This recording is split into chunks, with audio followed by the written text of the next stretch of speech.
मित्रों नमस्कार, आप देख रहे हैं धर्मदृष्टि पत्रिका का यूट्यूब चैनल दस्तक मीडिया। मैं विनोद शुक्ल आपको सुनाता हूं बाबा नीम करोली की अद्भुत गाथाएं। अद्भुत गाथाओं की श्रृंखला में आज जिस आंगन में मैं बैठा हूं, क्योंकि महाराज जी का 122 वर्ष पूर्व जब बाबा नीम करोली ने मानव देह लीला प्रारंभ की थी तो यही घर था। जरा दिखा दीजिएगा घुमा के। हम घर में बैठे हैं और महाराज जी के घर में बैठे हैं और यहाँ पर 122 वर्ष पूरे हो चुके हैं। 1900 में मैंने आपको पहले भी बताया कि 1900 में जन्म हुआ था और इस स्थल पर बैठने का जो सौभाग्य दिया है मुझे, आपको तन और मन में, क्योंकि हमने उस कच्छ के भी दर्शन कराए थे जहाँ महाराज जी विराजमान है। हम बाद में कराएंगे आपको, लेकिन इस समय हम जहाँ बैठे हैं, जिस स्थल पर बैठे हैं, हम उसे नमन करते हैं और आप लोग मन स्थिति से इस स्थल को नमन कर लीजिए। हालांकि जन्मोत्सव प्राकटोत्सव के रूप में हम लोग मनाते हैं और महाराज जी के जहाँ जहाँ मंदिर हैं, जहाँ जहाँ भक्त हैं, वहाँ हर जगह मनाया जा रहा है। लेकिन सौभाग्य ये है कि हमें आज यहाँ अकबरपुर उन्हीं के जन्म स्थल पर दर्शन करने का सौभाग्य मिला है। और दर्शन करें, कुछ यादें आपसे शेयर न करें तो ये भी अच्छी बात नहीं है, क्योंकि आप ये कहोगे कि हम सबके साथ अन्याय कर दिया है। तो हम आज ऐसी शख्सियत से मिलवाते हैं जहां महाराज जी ने, मैं जन्म की बात कर रहा हूं, और जन्म जिसका होता है मानव के रूप में, वो इस संसार से जाता भी है ना। आपको यहाँ से सीधा जोड़ता हूँ वृंदावन आश्रम, बाबा नीम करोली के आश्रम वृंदावन में। और मेरे बिल्कुल नज़दीक बैठे हैं कौन? पूज्य श्री त्रिलोकनाथ शर्मा जी। मैं चरण स्पर्श करता हूँ, आप लोग वहाँ से मन स्थिति से कर लीजिएगा, क्योंकि उस स्थल से महाराज जी ने सूक्ष्म देह यात्रा का शुभारंभ किया था और आज वहाँ का प्रबंधन देख रहे हैं आदरणीय शर्मा जी। राम राम साहब। जय महाराज जी की। राम राम। मैं चाहूँगा कि आपको महाराज जी ने इतनी महती भूमिका दी है, तो इससे पहले परिचय भी तो दे दूँ ना। परिचय नहीं दूंगा, आप देंगे तो अलग तरह से देंगे, लेकिन मैं आपको बता दूं कि महाराज जी के पूरी श्रृंखला में बता देता हूं। 2 पुत्र है ना, जो वृंदावन आश्रम को पूज्य सूक्ष्म रूपधारी अब धर्मनारायण जी देख रहे थे, जिस आश्रम को उनके दामाद जी हैं, हम सबके पूजनीय हैं और अब वृंदावन आश्रम को देख रहे हैं। तो अब हल्की फुल्की बातें करेंगे हम लोग, एक इंटरव्यू के रूप में मत लीजिएगा, क्योंकि हम लोग जब बातें करते हैं तो वो आप भले ही इंटरव्यू माने, लेकिन हम लोग बातें करके आपको महाराज जी के संदेश के बारे में बताएंगे। शर्मा जी, आप इससे पहले क्या करते थे? इससे पहले मैं उत्तर प्रदेश राज्य की सेवा में था जी। उत्तर प्रदेश सिंचाई विभाग में जी। और मैं मुख्य अभियंता स्तर 1 के पद से सेवानिवृत्त हुआ। कहाँ से सेवानिवृत्त? मैं झांसी से। झांसी से? जी। झांसी आप जानते हैं, जहाँ देश की आज़ादी की क्रांति रानी लक्ष्मीबाई, आप समझ गए होंगे ना, उसी जनपद से आप सेवानिवृत्त हुए हैं। सही कह रहा हूँ सब? बिल्कुल। हाँ। उससे पूर्व में मैं मेरठ में रहा हूँ मुख्य अभियंता के पद पर जी। मैंने वहाँ से बैठ करके लगभग 14-15 जनपदों में कृषकों की सेवा की है, उनको पानी उपलब्ध कराने में भूमिका निभाई है। और मुझे बड़ा अच्छा लगता था कि जिस किसी कृषक के यहाँ पानी नहीं पहुँचता था और यदि उस तक पानी पहुँचे। बहुत बढ़िया। तो अब आप मुझे ये बताएं साहब कि आपका विवाह कब हुआ, कौन से वर्ष में हुआ था? मेरा विवाह हुआ था वर्ष 1987 में। 1987 में जी। तो 1987 में उस समय आप कहाँ रह रहे थे? उस समय मैं बीकानेर में था। बीकानेर में? जी। गवर्नमेंट पॉलिटेक्निक में मैं लेक्चरर था। अच्छा जी। लेकिन उसके बाद में मैंने दूसरी सर्विस मुझे मिल गई जी। दिल्ली जल बोर्ड में जी। उसके बाद में ये तीसरी मेरी सर्विस थी। एक एक नौकरी नहीं मिलती है आदमी को, लेकिन जब योग्यता का वर्ण होता है तो फिर कहते हैं ना कि नौकरी पीछे पीछे भागती है ना। तो चलिए मैं सीधा आता हूँ, जब आप प्रॉपर कहाँ के रहने वाले हैं? प्रॉपर हम जनपद अलीगढ़ में, हमारा एक गांव है छोटा सा, उसके रहने वाले हैं। कौन सा गांव है? गांव है नगला अस्सू। नगला अस्सू जी।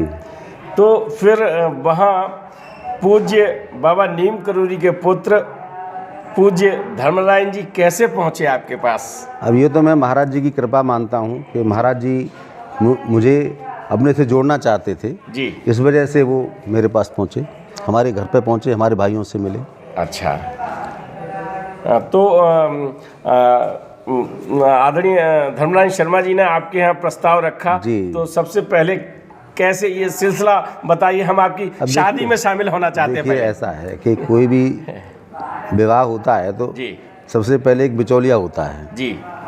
बिचौलिया उस समय पर एक पदम सिंह शर्मा हैं जी, शायद आप परिचित होंगे उनसे। वो भारतीय जनता पार्टी के जनपद मथुरा के 2 बार जिलाध्यक्ष रह चुके हैं। सुना है हमने नाम, आपने उनका नाम सुना होगा। तो वो अपने किसी साथी को लेकर के जी पहुँचे थे। उस वक्त मैं एमटेक कर रहा था अलीगढ़ मुस्लिम यूनिवर्सिटी से। अच्छा। तो उस समय वो पहुँचे थे, मतलब वो नहीं पहुँचे थे, उन्होंने किसी को भेजा था। उसमें धर्मरायन शर्मा जी भी थे जी। तो प्रथम मुलाकात में जब आपको पता चल गया था कि बाबा नीम करोली की नातिन से आपका संबंध प्रस्तावित है? मुझे नहीं पता चला था। नहीं पता चला। कब पता चला कि विश्व प्रसिद्ध बाबा नीम करोली की नातिन से आपका संबंध होने जा रहा है? मुझे तब पता चला जब प्रथम बार मेरी मुलाकात उनसे होने वाली थी, जो मेरी पत्नी उनसे होने वाली थी, और वो वृंदावन आश्रम में ही हुई थी। अच्छा। तब मुझे पता चला था कि ये बाबा नीम करोली जी की नातिन है।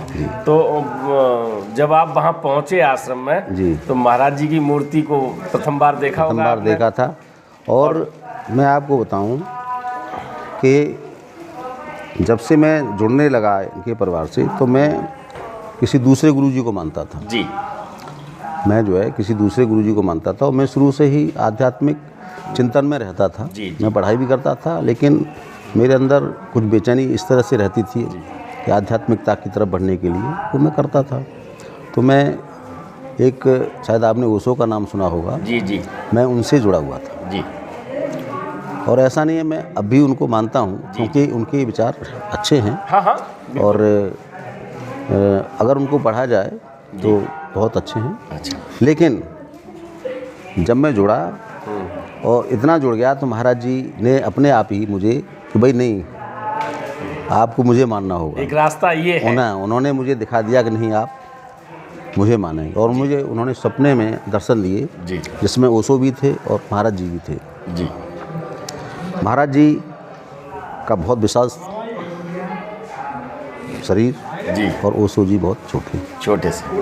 तो मुझे ये महाराज जी को शिक्षा देना चाहते थे कि भाई तुमको किसको मानना है। आपको बीच में रोक के बताऊं कि महाराज जी ने कृष्ण के रूप में, शंकर जी के रूप में, और आज साईं बाबा के रूप में, आज ओशो जी के दर्शन महाराज जी के साथ हुए। और ये एक बात ऐसी है जहाँ से जिसको जहाँ मानना है, आध्यात्मिक रूप में एक विस्तृत जो क्षेत्र है उसमें वो स्वरूप महाराज जी सब में विराजमान हैं। कई कथाएं मैं सुना चुका हूँ। तो फिर चलिए लौट के चलते हैं आपकी बारात में।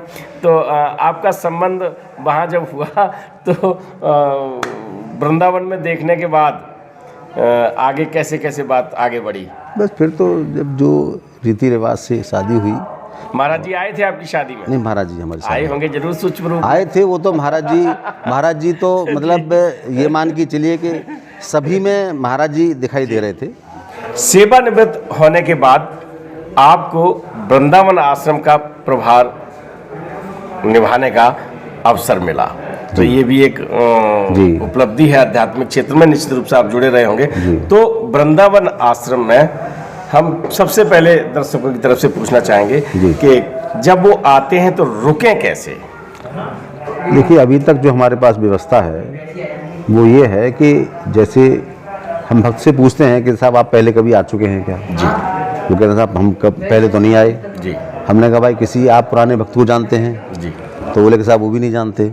तो हमने कहा भाई आप जो है 2-3-4 बार आएंगे तो आप हम भी परिचित हो जाएंगे, क्योंकि पहली बार यदि कोई भक्त आते हैं और हमसे कहते हैं रुकने के लिए तो उनको हम नहीं रोकते, क्योंकि हाँ अब हम कुछ ऐसी व्यवस्था बनाने जा रहे हैं कि ऑनलाइन या फ़ोन से मतलब पहले से कोई बुक कर दे तो हम मतलब उसको ये सुविधा दे सकें। देखिए, आप बड़ी संख्या में हमसे पूछते हैं कि वृंदावन आश्रम में कैसे रुका जाए, तो आज पूरी तरह से कारवार देखने वाले पूज्य शर्मा जी ने बताया कि अगर आपको वृंदावन आश्रम में रुकना है, वृंदावन आश्रम में रह के महाराज जी की आराधना करनी है, तब करना है, तो आप ऑनलाइन आवेदन कर सकते हैं, पत्र द्वारा भी कर नहीं, सकते अभी हैं। हम बना रहे हैं व्यवस्था हाँ। पत्र द्वारा। और कोई नई व्यवस्था जब बनेगी, नहीं, कोई फ़ोन नंबर जैसे कॉन्टैक्ट नंबर है, कॉन्टैक्ट नंबर से भी कर सकते हैं। हाँ। तो कॉन्टैक्ट पूछ लें कि साहब हम जो है इस तारीख को आना चाहते हैं, महाराज जी से जुड़े हुए हैं। जी जी। क्योंकि वो सिर्फ महाराज जी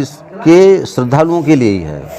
मतलब विशेष बात यह है कि महाराज जी के जब तब के लिए आप आना चाहते हैं और आप महाराज जी से जुड़े हैं कहीं, ये आपको अन्य आश्रमों में भी यही पद्धति है कि आप बताएं कि हम कब आए थे और किस के माध्यम से हम वहाँ जुड़े हैं। जी। ठीक है ना? तो एक बड़ी समस्या आपकी समाधान हो गई।